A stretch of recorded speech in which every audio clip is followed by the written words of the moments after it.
Hello, and thanks for clicking on the video PowerPoints for Chapter 12 in the Modern Welding textbook, Oxy-Fuel Gas Welding Equipment and Supplies. In this chapter, we'll talk about an oxy-fuel welding rig. We'll talk about the torch, our hoses, regulators, everything, all the equipment and supplies that we're going to use in the fab shop or in a welding shop when it comes to oxyacetylene welding. So I hope this video will help you with your reading, and we can discuss different topics and you get a better understanding of all the equipment and supplies used for oxyacetylene welding. So let's get started. Chapter 12, Oxy-Fuel Gas Welding Equipment and Supplies. Our learning objectives for this chapter are: identify the various components of an oxy-fuel gas welding outfit, describe the function of each component of an oxy-fuel gas welding outfit, list the safety precautions for handling and moving oxygen fuel gas cylinders, set the maximum safe working pressure for acetylene gas. You guys should remember this from chapter 1. The maximum safe working pressure for acetylene gas is always 15 psi. We won't be working with when we're welding anywhere near 15, so we shouldn't have to worry about that too much, but you're going to hear it over and over again in this chapter. List all the safety equipment that should be worn and used for oxy-fuel gas welding in various positions. Again, more kind of going over what we learned in chapter 1. Interpret the AWS letters and numbers used for describing an oxy-fuel gas welding rod. Oxy-fuel gas welding station. An oxy-fuel gas welding station includes oxy-fuel gas welding outfit. That would be our cylinders, our hoses, our regulators, our torch, a welding table. We use in our shop grating and fire bricks, ventilation, our fume collectors that we use in our shop, lighting, and other equipment that welders, safety, and comfort. An oxy-fuel gas welding outfit includes the basic equipment needed to weld with an oxygen and fuel gas. Oxy-fuel gas welding outfit components: gas supplies and fuel gas cylinder, regulators with high and low pressure gauges. Ours we'll be using low pressure gauges, hoses with appropriate fittings, a complete welding torch, welding goggles or welding helmet. We can also use cutting glasses and a face shield, spark lighter. Hopefully I will be using the term spark lighter. I'll call it a striker to ignite our welding flame. As we learned in chapter 1 as well, we don't want to use matches or a cigarette lighter. Here's a look at a oxy-fuel gas welding outfit. If we start from the tip of our welding torch, we have our welding tip. It has a singular hole at the end. It screws into our mixing chamber, which tightens onto our torch body. At the end of our torch, we have 2 needle valves. On the left here, we have an oxygen needle valve. On our right is our acetylene needle valve. Onto our fittings from our torch and connecting to our hoses is a flash arresters. In the back of this chapter, we'll talk more about check valves and flashback arresters. That's a safety mechanism in case we would have a flashback into our torch. Our fittings of our flashback arresters connect to our hoses. Notice that oxygen is color-coded with green and acetylene is color-coded with red. At the bottom here, we have our cylinder caps that would go on top of our cylinders. If we ever have to move our cylinders, remember from chapter 1, safety, we always want to have our cylinders, our caps tightly secured onto our cylinders to protect our cylinder valves. But another thing we want to remember about our hoses and our regulators: for oxygen, they're going to be right-handed thread. For acetylene, they're going to be left-handed thread. They're color coding again: oxygen green, acetylene red. So if we follow our hoses, all the way up to our next set of flashback arresters, which then connect to our regulators. Our regulator operating pressure is going to be on the left. Our cylinder pressure is going to be right. Our regulators is what's going to dial our pressures that we're going to use to weld with. Our regulators are connected to our cylinders and our cylinder valves. For acetylene, they have the older school style wrench style valve. Most of the time, it'll be similar to oxygen with a gate valve or a hand wheel top. We'll open up our cylinders with our valves. That the pressure will then go to our regulators, where we'll actually dial it in with this horizontal piece here is the adjusting screw, which eventually that'll give our pressure to our torch. A lot of information. This is a great illustration. We want to make sure that we get to know all these different pieces of equipment throughout the chapter. Our first safety slide: keep oil, grease, and other petroleum products away from the welding area. Obviously very flammable. Petroleum products are highly combustible in the presence of oxygen and could spontaneously combust. This is more for if you're trying to clean the valve of the cylinder off. Never use any kind of petroleum products, because when petroleum is mixed with pressurized oxygen, it becomes very combustible and explosive. Never ever use any kind of petroleum products to clean the cylinder valve. Oxygen supply. Oxygen for welding is stored in cylinders of various sizes. The cylinders are commonly painted green, and a full cylinder is usually around 2200 psi. A Dewar flask is used to store liquid oxygen. Maybe in some bigger fabrication shops for manufacturing plants, you'll see oxygen stored in these huge cylinders. More commonly, you'll see these outside of hospitals with all the rooms needing oxygen to get to those rooms. Usually you'll see these outside of a hospital, these Dewar flasks that hold a larger amount of oxygen in them. While in use, the cylinder valve should be turned all the way open. This helps seat inside the cylinder valve. That in chapter 1. Cylinders should be secured in a vertical position. When moving a gas cylinder, proceed slowly. Cylinders should always be kept valve end up. Never have them valve down. It'd be tough to kind of move them around with the valve end down. The valve should be closed when the cylinder is not in use. Always want to make sure that we are closing the cylinders when they're not in use. Acetylene cylinders. Acetylene gas can be stored in specially designed cylinders. New empty cylinders are filled with an inert monolithic filler material. Cylinders are charged with acetone, and then the acetylene gas is pumped into the cylinder, where it is absorbed by the acetone and stored in the pores of that filler metal. So we got a sponge-like material inside the acetylene cylinder. The acetone is mixed in there with it to make it more stable, and then it comes out. Once you crack that valve, it comes into a gas form.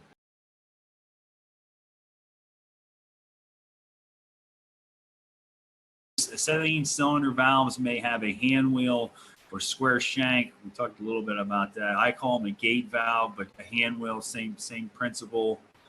Fuse plugs may be threaded into the base at the top of the cylinders. They're another safety mechanism. If sparks or hot metal were to fall on to these fuse plugs, they would release the gas out the bottom of the cylinder. There's more on the book about the fuse plugs. Storing acetylene in its gaseous form under pressure is not safe. Pressure above 15 psi. Remember, I told you we're going to hear that a lot throughout this chapter, next chapter, and I think 14 and 15 on cutting, you're going to hear it over and over again. The big thing with oxygen and acetylene cylinders, oxygen, a fully charged cylinder is 2200 psi. Acetylene is around 250.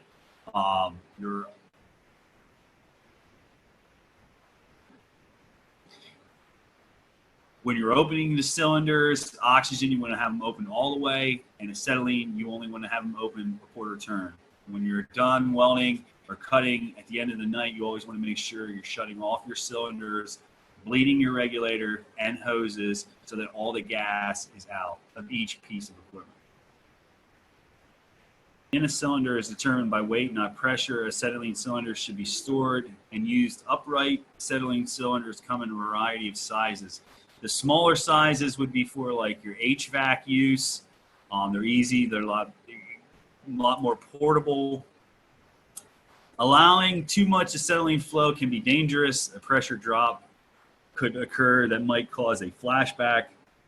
A flashback is a condition in which a flame burns inside the torch or hose. If this occurs, shut off the gas immediately. When we're in the shop, it's going to be common, well, maybe not common, but we're going to hear throughout our time in there a flashback occur. We want to shut off our needle valves as soon as we hear a flashback occur. It's going to be a consistent pop, pop, pop, pop, pop, pop, pop. What happens is when we're welding, since there's only one hole in our welding tip, and we're coming across our joint, there will be debris, sparks, all kinds of stuff popping and carrying on.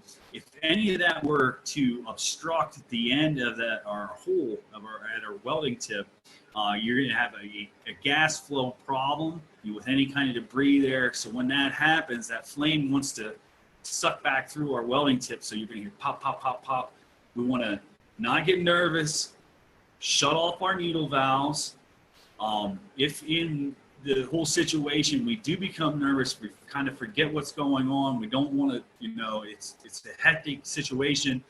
Again, try to stay calm. If you don't shut off your needle valve, put your torch down and shut off the valves of the manifold. We want to stop the flow of gas once we hear that flashback. We have the flash arresters that we talked about when we went over the illustration of the equipment. That's going to kind of stop that flame from getting to our hoses and then, of course, getting to our regulator. But we also want to stop that flame so it doesn't ruin our flash arresters. Acetylene is unsafe to use above 15 psi. I think that's now the 6th or 7th time we've heard that. Very, very important. And again, the pressures that we're going to be using, we shouldn't be anywhere near 15 psi. Sources of ignition must not be permitted in acetylene storage areas. I will be in the acetylene storage area, so we don't have to worry about it. You just don't want to have anything, because of it being so flammable, you don't want to have anything ignition-wise around something that's obviously flammable. If you get the chance, I'm not going to do it in these PowerPoints, but if you do get a chance to look at the regular PowerPoints that I have on D2L, keep cylinders away from overhead welding or cutting. You can go on YouTube. It's an acetylene plant where they had a fire and then it turned into a catastrophe. Pressure regulator principles. A pressure regulator is installed between the cylinder and the torch lines to reduce and stabilize gas pressure.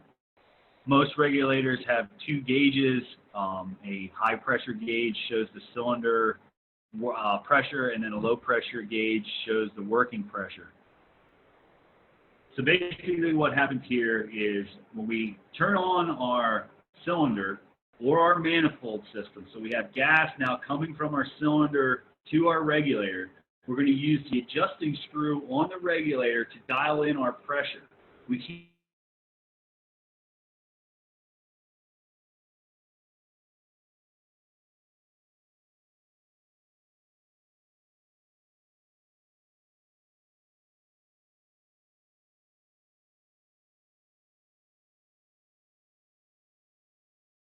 a good look at an oxygen regulator. There are two varieties of regulators. A single stage regulator, which will reduce pressure in one step from, say, 200 psi to 5. That's the style that we're going to use. There are bigger regulators that will reduce in 2 steps from 2,000 to 200 and then from 200 to 5. Two-stage regulators provide more accurate pressure control and readings.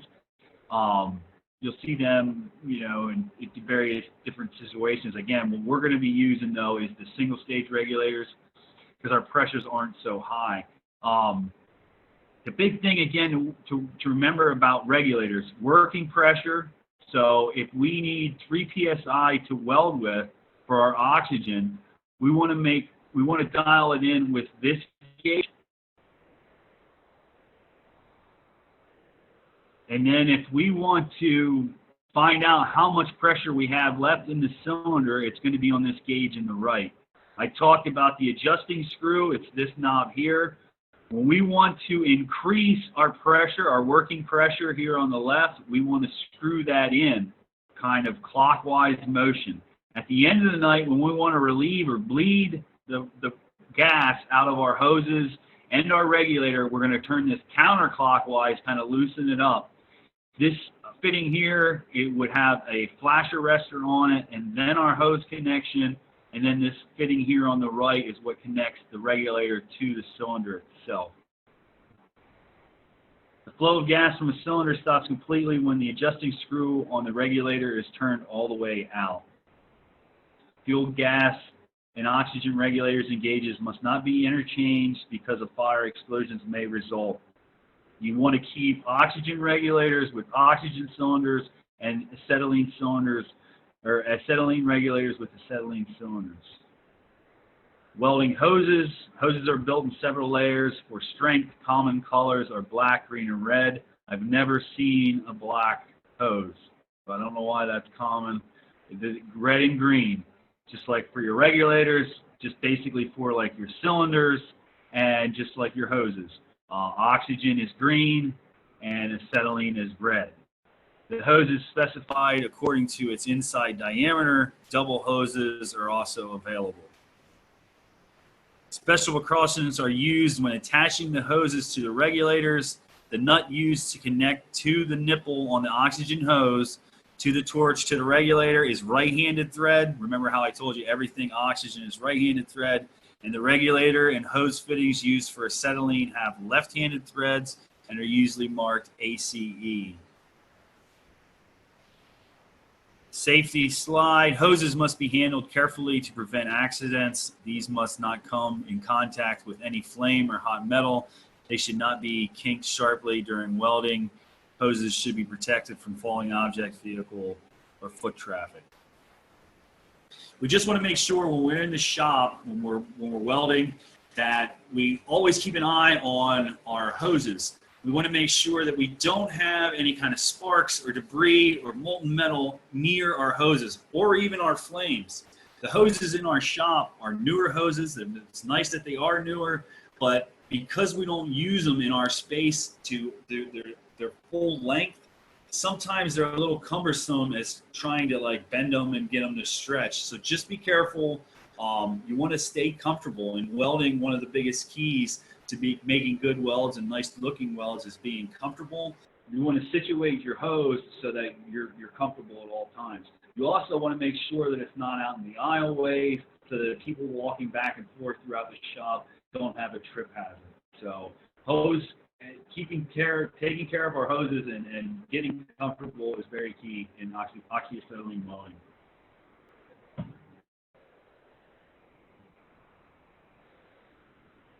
Flashback arresters and check valves. Flashback arresters eliminate the possibility of an explosion in the regulator or cylinder. A check valve allows gas to flow in only one direction. Flashback arrestor features reverse flow check valve, pressure sensitive cutoff valve, stainless steel filter, heat sensitive check valve. Just remember, a flashback arrestor cannot be reused after it sustained a flashback or after reaching a temperature of 220 degrees Fahrenheit. So we want to, if we have a prolonged flashback, we want to make sure that we're changing those flashback arrestors.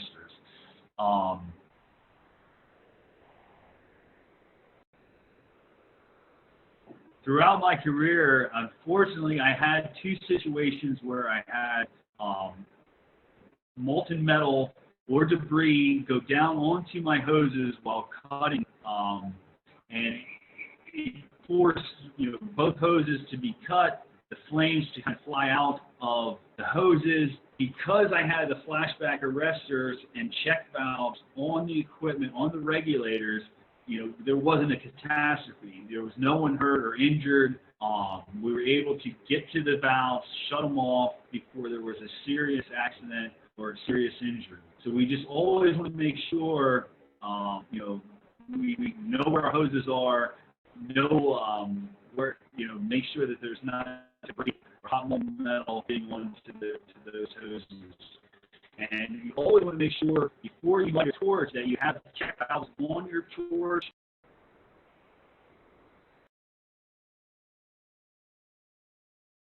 Our mixing chamber, which is connected to our body with a union nut. If we cut this mixing chamber open inside, we see where our oxygen and acetylene hoses are connecting to actually make the mixing of the two gases. Inside the body of our torch, you can see where the hoses are coming in. When we get to the bottom now of our torch, we have the fingertip valves, or what I call needle valves, and then we have our check valves or flash arresters where our hoses are connected to the torch. Oxygen and fuel gas are mixed in the torch and burned at the end of the torch tip. Needle valves can be used to throttle the gas being fed to the torch. That's how we're going to create our flame, by dialing in our flame with our needle valves. That they restrict or open the flow of gas through the end of the tip.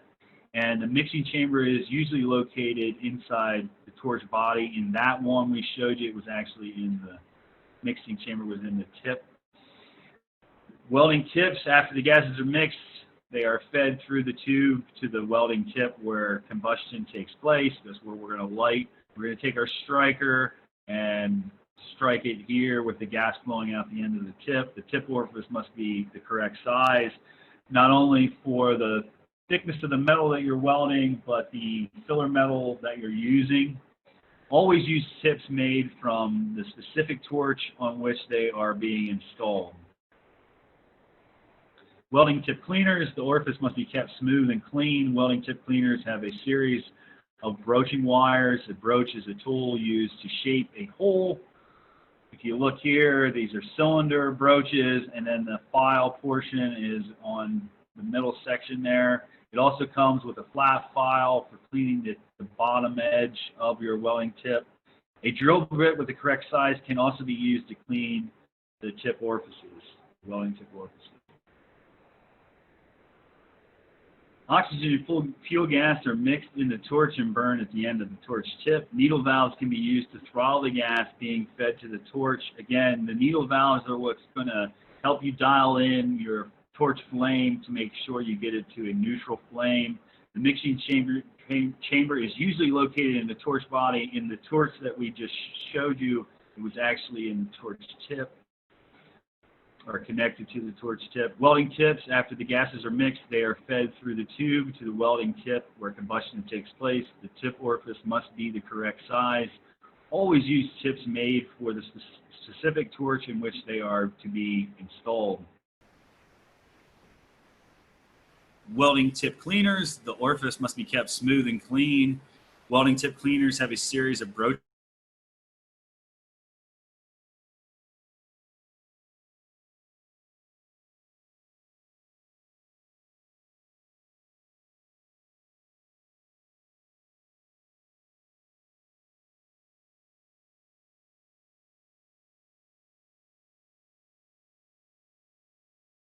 to clean the tip holes.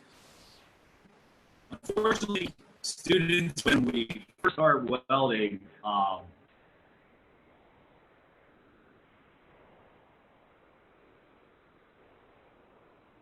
one of the things you're going to learn how to use in this course is those welding tip cleaners. Unfortunately, students, when they first start learning how to weld, there's a lot of times where you're going to have three sparks line up into that welding tip. So we're going to have to clean to make sure we're able to get your flame. People use welding with hockey.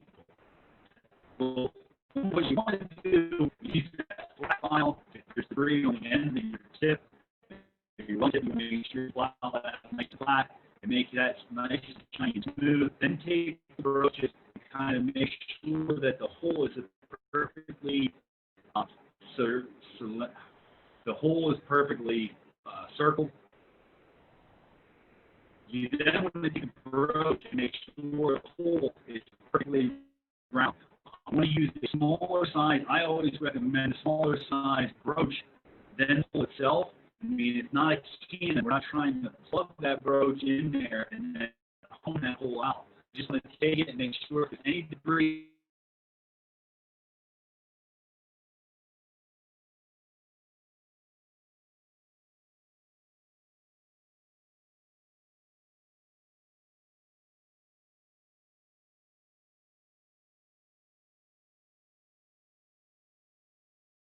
most times we just ruin the welding tip. So we want to make sure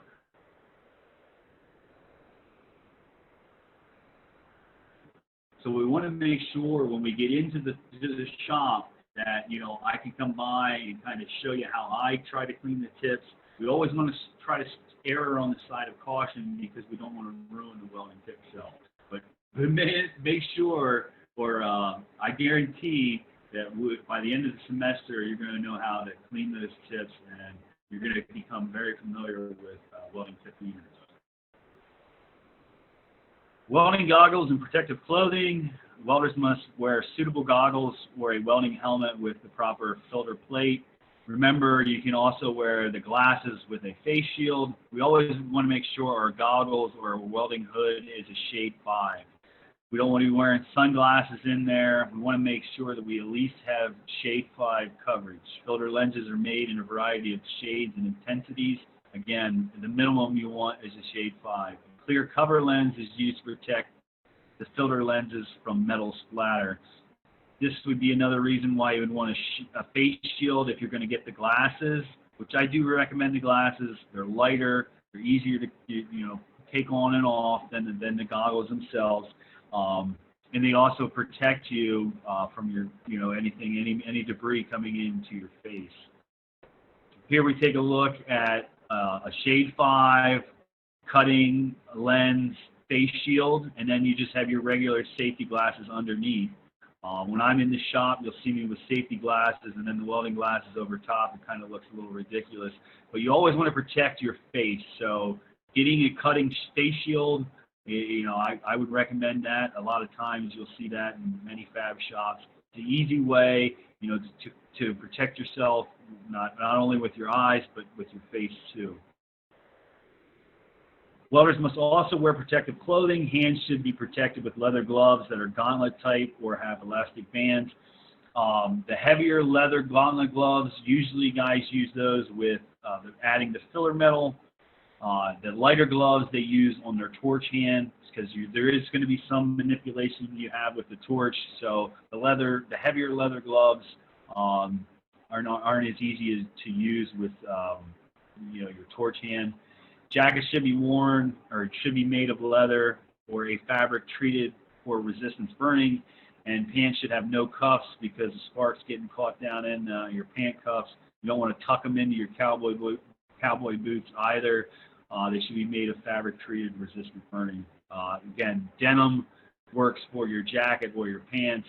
Leather, or this fabric, the green fabric resistance burning, that jacket that I wear, or sleeves. Safety slide, a handheld flame should never be used to light the welding torch. I think we've heard that now ad nauseum.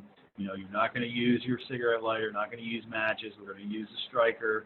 Do not carry matches or combustible materials while welding. And if a spark enters your pocket of clothing, a serious burn may result. Stop, drop, and roll. I'll show you where the fire extinguishers are.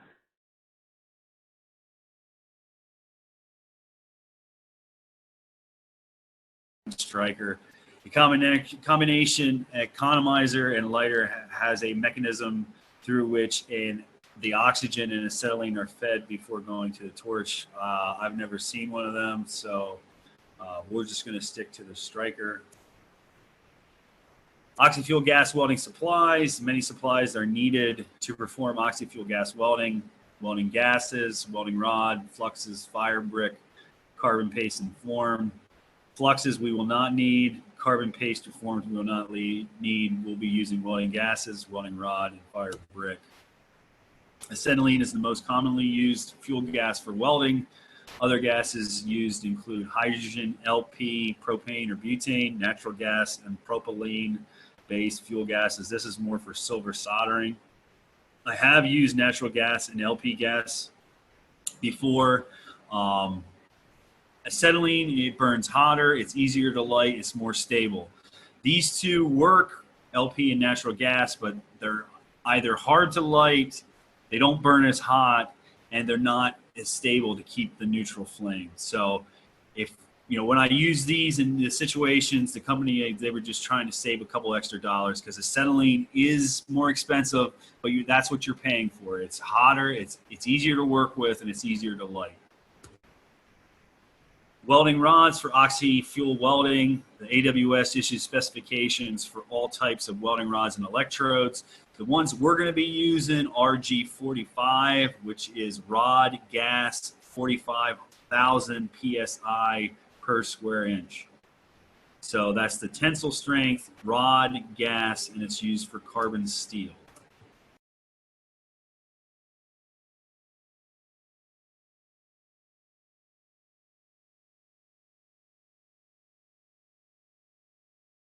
With the reading of the chapter, and you were able to kind of tie up any loose ends that you had. If you have any questions, you can always email me, or until the next time we see each other.